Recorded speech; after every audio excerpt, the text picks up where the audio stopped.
Assalamualaikum warahmatullahi wabarakatuh. Nama saya Feby Budianto dengan nomor pokok mahasiswa 195030066. Pada saat ini saya akan mempresentasikan sebuah materi yang membahas orkestrasi puisi.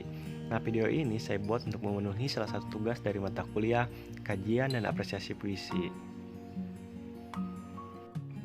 Baik, langsung saja kita bahas untuk materi yang pertama, yaitu ada definisi orkestrasi puisi. Orkestrasi puisi adalah bunyi musik dalam puisi. Pada dasarnya, aspek orkestrasi merupakan salah satu unsur yang dapat dimanfaatkan untuk memperdalam arti, memperjelas tanggapan, memperdalam perasaan, dan merangsang tumbuhnya simbol psikologis yang menimbulkan rasa dan suasana tertentu. Potensi demikian oleh para penyair aliran romantis yang timbul sekitar abad 18 di Eropa Barat digunakan dalam membangun sebuah puisi, yaitu lebih mengutamakan simbol bunyi daripada makna, kata Selamat Muljana tahun 1956, halaman 56. Materi selanjutnya ada sejarah aliran simbolis. Nah, berkaitan dengan materi pertama, sejarah aliran simbolis yang dipelopori oleh Charles Baudelaire muncul sekitar abad 19, tahun 1821 sampai 1896. Salah seorang pengikut aliran simbolis, Paul Verlaine, tahun 1844 sampai 1896 mengungkapkan bahwa musiklah yang paling utama dalam puisi. Penyair-penyair berelan romantik dan simbolis selalu berusaha membangun puisi yang mendekati musik, yaitu puisi yang merdu bunyinya dan berirama kuat. Mereka merubah kata menjadi gaya suara. Nah, dengan demikian, diambil dari kedua penjelasan di atas, bisa dapat kita simpulkan bahwa orkestrasi puisi adalah susunan bunyi yang indah dan dapat menimbulkan rasa, bayangan yang jelas, serta suasana khusus tertentu. Meskipun demikian, orkestrasi puisi tetap berbeda dengan musik, karena bunyi kata tidak sanggup menjelmakan perasaan girang, sedih, gundah, murung sekuat musik. Bunyi kata hanya dapat digunakan untuk memberi sugesti tentang suasana riang. Materi selanjutnya yaitu ada gaya bunyi. Apa sih yang dimaksud dengan gaya bunyi?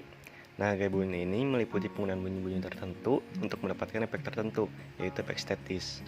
Gaya bunyi berupa gaya ulangan bunyi, ada sonansi, aliterasi, dipersediakan ada sajak awal, sajak akhir, sajak dalam, dan sajak tengah. Kombinasi pola-pola bunyi itu membuat sajak menjadi merdu. Kombinasi bunyi yang merdu itu menimbulkan bunyi musik yang merdu dalam karya sastra puisi pada khususnya. Nah, bunyi musik atau orkestrasi itu dapat juga terdapat dalam prosa. Orkestrasi yang berbunyi merdu disebut eufoni dan yang tidak merdu disebut kakofoni. Nah, di sini ada asonansi. Apa sih yang dimaksud dengan asonansi? Asonansi adalah pengulangan suara vokal untuk membuat rima internal dalam frasa atau kalimat. Nah, bersamaan dengan aliterasi ada konsonansi, yaitu berfungsi sebagai salah satu blok. Asonansi tidak harus berbentuk sajak. Selanjutnya itu ada aliterasi. Aliterasi adalah pengulangan huruf dan mati pada beberapa suku kata yang berturut-turut, biasanya suku kata awal setiap kata. Aliterasi merupakan salah satu unsur pembentuk rima sejak awal untuk mendapatkan efek sedapan bunyi. Lalu ada sajak awal. Nah, apa sih yang dimaksud dengan sajak awal? Sajak awal adalah persesuaian bunyi suku kata yang letaknya di awal kata. Sajak akhir adalah persesuaian bunyi suku kata yang letaknya di akhir kata. Begitupun selanjutnya dengan sajak tengah, sajak dalam. Untuk selanjutnya yaitu ada bunyi dan orkestrasi. Nah, bunyi dalam puisi berfungsi sebagai orkestrasi, yaitu untuk menimbulkan bunyi musik. Bunyi konsonan dan vokal disusun begitu rupa sehingga menimbulkan bunyi yang merdu dan berirama seperti bunyi musik. Dari bunyi musik murni ini dapatlah mengalir perasaan, imaji dalam pikiran atau pengalaman-pengalaman jiwa pendengarnya atau pembacanya. Nah, pendapat ini disampaikan oleh Pradopo tahun 1987, halaman 27. Dalam tataran ini dikenal dua kombinasi bunyi yang menghasilkan bunyi seperti bunyi musik, yaitu eufoni dan kakofoni. Lalu apa sih yang dimaksud dengan eufoni? Nah, eufoni ini diartikan sebagai bunyi yang indah atau kombinasi bunyi-bunyi yang merdu. Orkestrasi bunyi merdu ini biasanya dapat untuk menggambarkan kerasaan mesra, kasih sayang atau cinta, serta hal-hal yang menggembirakan. Nah, di sini ada contohnya. Contoh puisi. Bidadari yang cerdik mengirim buahan untuk mata yang selalu menatap langit, dan hari esok semata pelangi, maka tersenyumlah karena duka terakhir bergegas mengundurkan diri dari engkau bagai sutra diterbangkan angin senja. Nah, keberadaan vokal I dan A pada sajak di atas yang dikombinasikan dengan konsonan N H, R, dan bunyi sengau eng menghasilkan efek bunyi yang merdu yang menggambarkan kegembiraan. Kegembiraan itu adalah kegembiraan seorang hamba yang selalu ingat padanya dan selalu memandang permasalahan kehidupan berdasarkan pandangannya untuk mata yang selalu menatap langit. Selanjutnya itu ada kakafoni. Sebaliknya dari foni adalah kakafoni, yaitu kombinasi bunyi yang tidak merdu, parau, dan penuh bunyi K, P, T, dan S. Kombinasi bunyi ini dapat memperkuat suasana yang tidak menyenangkan. Nah, pendapat ini disampaikan oleh Pradopo tahun 1987, halaman 30. Nah, untuk lebih jelasnya, berikut ada contoh sajak yang berkata foni. Tuhan menjaga diriku dari kejahatan bayang-bayang, gunung pecakar, batu granit, lorong bawah tanah, dan gerbong usang. Dan Tuhan menjaga diriku dari kejahatan angan-angan, dari gadis dengan seekor anjing, dari rimah roti di tangan. Nah, dari sajak di atas, konsonan K, P, T, dan S yang berkombinasi dengan vokal A, I, U menimbulkan bunyi yang tidak merdu, sehingga suasana yang terbangun adalah suasana khawatir, tidak menyenangkan, dan keinginan menjauh dari hal-hal yang jahat.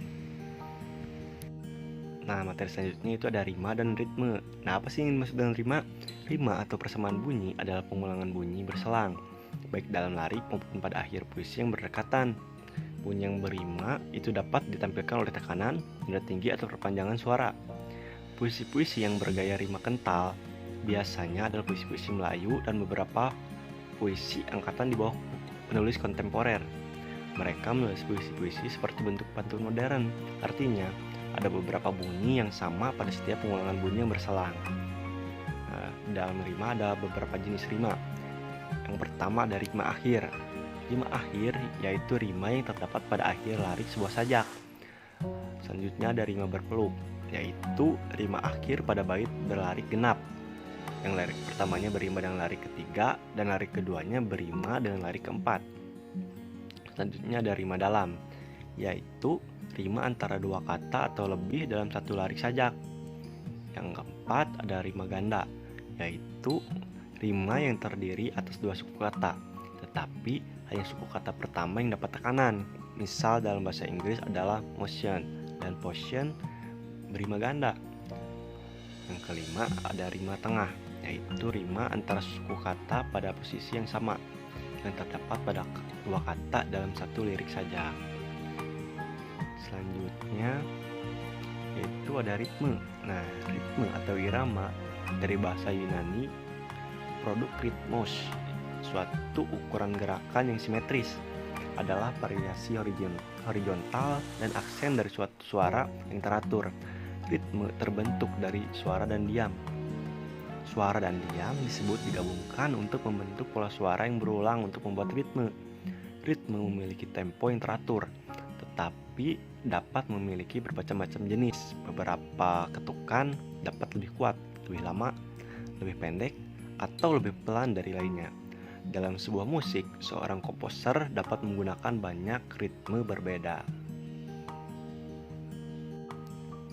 Baik, cukup sekian materi yang dapat saya sampaikan. Apabila ada kesalahan, mohon maaf.